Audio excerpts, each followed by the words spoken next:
जय गुरु जी संगत जी। आज हम सती खंड का तीसरे अध्याय का पाठ करेंगे, जिसमें हम ब्रह्मा काम संवाद को जानेंगे। ब्रह्मा जी ने कहा।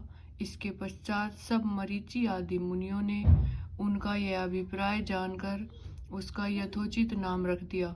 उन्होंने कहा कि तुमने उत्पन्न होते ही ब्रह्मा का चित्त मंथन कर दिया था, इससे तुम्हारा पहला नाम संसार में मनमत होगा। तुम्हारे जैसा संसार में कोई नहीं है, इससे तुम्हारा दूसरा नाम काम होगा।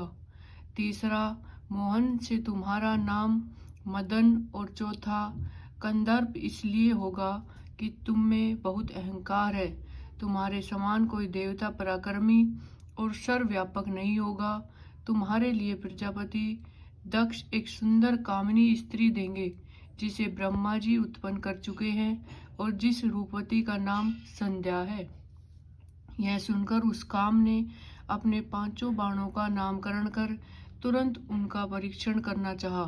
हर्षण, रोचन, मोहन, शोषण और मारण, ये 5 नाम हुए जो मुनियों के भी मोहक थे।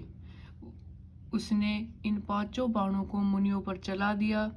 संध्या भी थी। उसने कहा, अच्छा, इसे तो मैं ही मोहित करूंगी। इतने में काम ने 5 बाणों का प्रयोग कर दिया। मोहन ने ब्रह्मादिकों के मन को मोह लिया। सबके मन में विकार हुआ। ये विकृत हुए। सभी बार बार संध्या को देखने लगे। उनमें काम की वृद्धि हो गई। मुझ में 49 भाव जागृत हो गए। संध्या में भी विकार आया। वह भी ऋषियों पर कटाक्षपात करने लगी। एक प्रजापति ने भी उसकी इच्छा की। मरीचि, अन्य और दक्ष सब मुनि इंद्रियों के विकार को प्राप्त हो गए। तब मुझे और सब मुनियों तथा संध्या को देखकर काम को अपने कर्म में विश्वास हुआ। तब पिता और भाइयों की पापगति को देखकर काम को बड़ा दुख हुआ और उसने धर्म रक्षक प्रभु शिव जी का स्मरण किया। उसने महेशान की स्तुति की। मैं ब्रह्मा भी वहां उपस्थित हुआ। तब मुझे देखकर आकाश स्थित शिव जी हंसते हुए मुझे लज्जित करते हुए बोले, हे ब्रह्मा, तुम्हें पुत्री को देखकर काम कैसे प्रकट हो गया? यह तो वेद मार्ग से चलने वालों को उचित नहीं है। विद्वान जन माता, बहन और भाई की स्त्री तथा कन्या को भूलकर भी कुदृष्टि से न देखे। फिर वेद तो तुम्हारे मुख में ही विराजमान है, जिसे काम मात्र से तुमने कैसे भुला दिया? फिर वे सर्वदा सूर्य दर्शन करने वाले दक्ष, मरीचि आदि एकांत योनियों का चित्त स्त्रियों को देखकर कैसे मलिन हो गया? हाँ, जिसके चित्त को स्त्रियां हरण कर लेती हो, उनके साथ शास्त्र संगति कैसे की जा सकती है?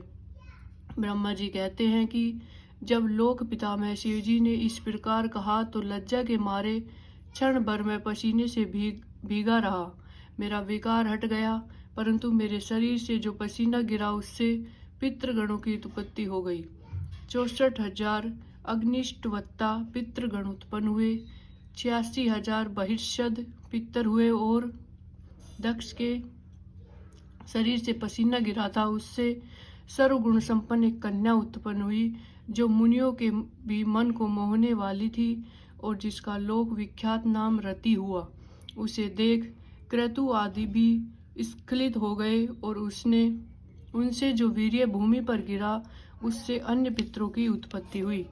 इस प्रकार वह संध्या बहुत से पितरों को उत्पन्न करने वाली हुई। इसी समय शिवजी अंतर्ध्यान हो गए और उनके वाक्यों से लज्जित मैं कंदर्प अर्थात काम से क्रुद्ध हुआ।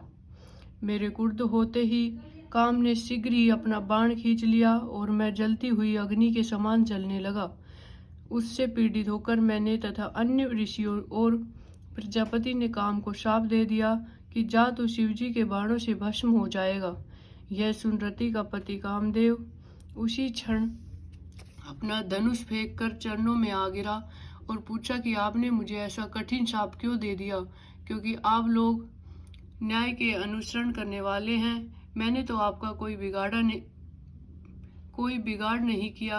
आप ही ने तो कहा था कि मैं ब्रह्मा, विष्णु और शंभु ये सभी तुम्हारे वश में है। जो आपने कहा था मैंने उसी की परीक्षा की है।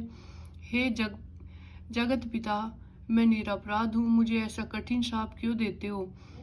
ब्रह्मा जी ने काम को डांटते हुए कहा कि यह संध्या मेरी कन्या है, इसको तुमने काम से लक्षित किया है, इसी कारण मैंने तुझे शाप दिया है। हे काम, अब तुम शांत होकर सुनो कि जब तुम महादेव जी के नेत्र रूप अग्नि से भस्म हो जाओगे, तब फिर शीघ्र ही समान शरीर को प्राप्त करोगे, और जब महादेव जी अपना विवाह करेंगे तब तुमको शरीर प्राप्त होगा।